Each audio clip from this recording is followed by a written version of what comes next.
Bonjour à tous. Aujourd'hui, une adolescente sur 4 déclare être victime d'humiliation et de harcèlement en ligne. Il nous faut clairement agir plus efficacement pour protéger les victimes contre les cyberviolences sexistes et sexuelles. Et c'est la raison pour laquelle, en lien avec l'association Stop Fisher, je m'apprête à déposer des amendements dans le cadre de l'examen du projet de loi numérique qui commence cette semaine dans l'hémicycle de l'Assemblée nationale. Quelques explications sur les amendements que je m'apprête à déposer. Aujourd'hui, le juge peut demander aux plateformes en ligne de procéder au blocage du compte ayant permis de commettre des cyberviolences sexistes et sexuelles, mais pas d'interdire l'utilisation du compte par le condamné. Eh bien, ce premier amendement vise à créer ainsi la possibilité pour le juge de procéder à cette interdiction.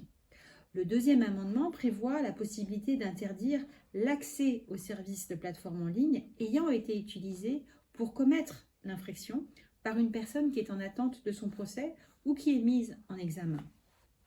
La sextorsion, dont on parle beaucoup, consiste à exercer une pression afin d'obtenir des images à caractère sexuel. Depuis 2021, un délit spécifique de sextorsion existe, mais il ne vise que les victimes mineures. Cet amendement que je m'apprête à déposer sera élargi aux victimes majeures. Enfin, dans le cadre du développement de l'intelligence artificielle, je souhaite que les deepfakes à caractère sexuel soient ajoutés à la liste des infractions contre lesquelles les hébergeurs doivent lutter. C'est aussi leur responsabilité.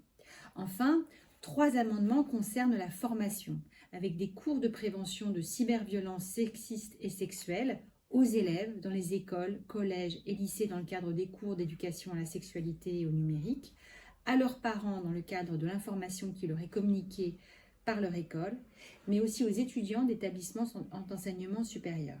La question du harcèlement en ligne, c'est un combat qui nous concerne tous, enfants, adolescents, jeunes adultes et parents. Merci de votre attention.